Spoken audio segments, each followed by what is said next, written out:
Ici, dans cette leçon, nous allons voir à l'aide de Publisher quelques petites fonctionnalités. La première est la suivante, c'est-à-dire que ici, j'ai tapé du texte, et le texte, il y en a plus que ce que cette zone peut contenir. Et ça, on le sait grâce à quoi? Aux trois petits points ici, ça veut dire qu'il y a encore des informations en plus.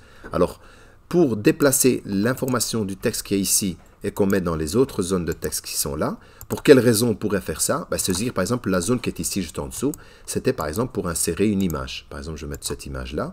Voilà, je me dis, je voudrais mettre une petite image ici.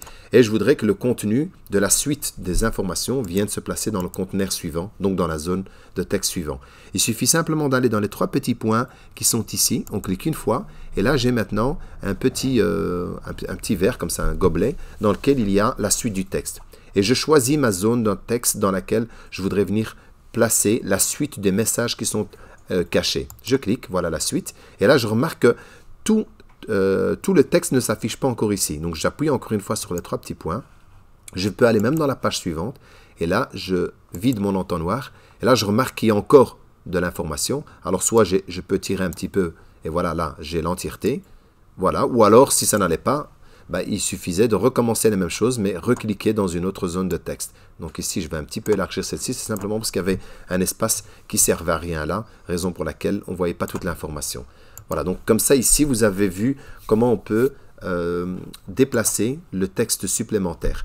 Et donc ici, quand vous voyez la petite flèche, ça veut dire qu'il y a une suite. Quand je clique là-dessus, ça me montre elle est où la suite, et il me dit la flèche avant, c'est pour le texte qui est avant. Ça veut dire qu'il y a du texte avant et du texte après. Je clique ici, il va directement rejoindre la zone de texte qui comporte la suite du texte. Et puis je remarque qu'il n'y a plus rien après.